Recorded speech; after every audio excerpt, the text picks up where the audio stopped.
السلام عليكم ورحمة الله تعالى وبركاته. بسم الله والحمد لله والصلاة والسلام على رسول الله وعلى آله وصحبه أجمعين أما بعد.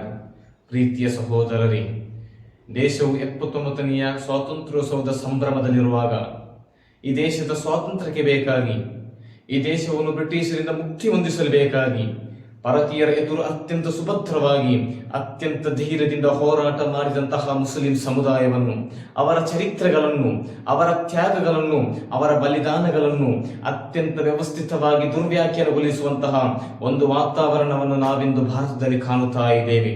ಪ್ರೀತಿಯ ಸಹೋದರರೇ, ಈ ಭಾರತದ ಸ್ವಾತಂತ್ರ್ಯದ ಚರಿತ್ರೆ ಪೂರ್ಣಗೊಳ್ಳಬೇಕಾದರೆ, ಈ ಭಾರತದ ಸ್ವಾತಂತ್ರ್ಯದ ಚರಿತ್ರೆಯನ್ನು ವಸ್ತುನಿಷ್ಠವಾಗಿ ನಾವು ಅರ್ಪಿಸಬೇಕಾದರೆ ಅದರಲ್ಲಿ ಹಿಂದೂಗಳ ಪಾಲು ಇದೆ, ಮುಸ್ಲಿಮರ ಕೊಡುಗೆ ಇದೆ, ಕ್ರೈಸ್ತರ ಕಥೆಗಳಿವೆ, ಬೌದ್ಧರು, ಪಾರಸಿಕರು, ಜೈನರು ಎಲ್ಲರ ಜೀವನದ ಬಲಿದಾನ ಕಥೆಗಳನ್ನು ನಾವು ಕಲಿಯಲಿಕ್ಕಿದೆ. ಗಾಂಧೀಜಿ ಒಂದು ಕಡೆಯಾಗಿದ್ದರೆ, ಮುಹಿಯುದ್ದೀನ್ ಎಂಬ ಹೆಸರಿನ ಮೌಲಾನಾ ಅಬುಲ್ ಕಲಾಂ ಆಜಾದರು ಕೂಡ ಈ ದೇಶದ ಸ್ವಾತಂತ್ರ್ಯಕ್ಕೆ ಬೇಕಾಗಿ ಧ್ವನಿಯನ್ನೆತ್ತಿದ್ದಾರೆ.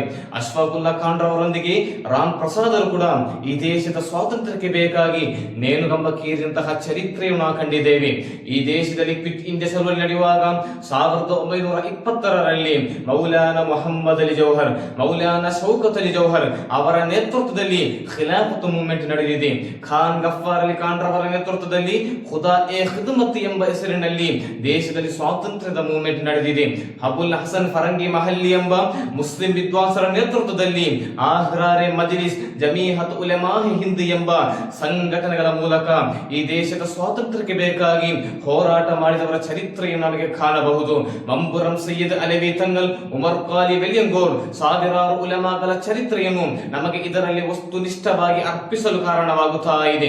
ಒಂದು ಘಟನೆಯನ್ನು ನಿಮಗೆ ನೆನಪಿಸುತ್ತಾ ಇದ್ದೇನೆ.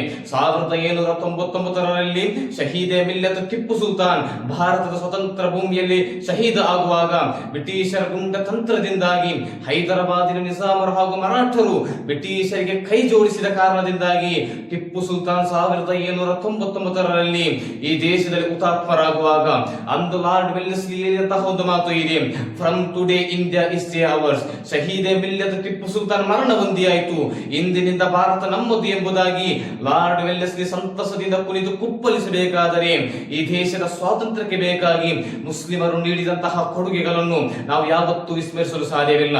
ನನ್ನ ಪ್ರೀತಿಯ ಸಹೋದರರೇ, ವರ್ತಮಾನ ಭಾರತದ ಘಟನಾವಳಿಗಳನ್ನು ನಾವು ವಿಶ್ಲೇಷಿಸುವಾಗ ಕಾಶ್ಮೀರದಿಂದ ಹಿಡಿದು ಕನ್ಯಾಕುಮಾರಿವರೆಗೆ, ಮಣಿಪುರದಿಂದ ಹಿಡಿದು ಹಿಮಾಚಲ ಪ್ರದೇಶದವರೆಗೆ ಭಾರತವು ಅರಾಜಕತೆಯಿಂದ ಬೆಂದು ಬೇಯುತ್ತಿರುವಾಗ ಆ ಭಾರತಕ್ಕಿರುವ ಪರಿಹಾರವೇನು? ಅದಾಗಿದೆ we the people of India.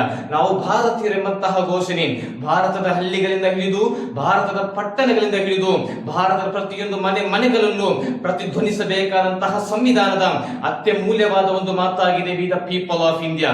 ನನ್ನ ಪ್ರೀತಿಯ ಸಹೋದರರೇ, ಜಗತ್ತನ್ನು ಆಳಿದಂತಹ ಭಾರತೀಯರಂತಹ ನಾವು ದುಃಖಿಸಬೇಕಾದಂತಹ ಅವಶ್ಯಕತೆ ಬೇಕಾಗಿಲ್ಲ. ಅಧಿಕಾರದ ಬಲದಿಂದ, ಹಣದ ಬಲದಿಂದ, ಆಸ್ತಿಯ ಬಲದಿಂದ ಶತಮಾನದ ಕಾಲ ಭಾರತೀಯರನ್ನು ದಾಸ್ಯೋತ್ತದಲ್ಲಿರುವಂತೆ ಮಾಡಿದಂತಹ ಬ್ರಿಟಿಷರನ್ನು ಒದ್ದೋರಿಸಿದ ಚರಿತ್ರೆ ನಮಗಿರುವಾಗ ಖಂಡಿತವಾಗಿಯೂ ನಾವು ನಿರಾಶೆಗೊಳ್ಳಬೇಕಾದಂತಹ ಅವಶ್ಯಕತೆ ಇಲ್ಲ ಎಂದು ಮಾತ್ರ ಹೇಳುತ್ತಾ ಮಾತಿಗೆ ಕಡಿವಾಣ. ಅಸ್ಸಲಾಮು ಅಲೈಕುಂ ವರಹಮತುಲ್ಲಾಹಿ ತಆಲಾ ವಬರಕಾತುಹು.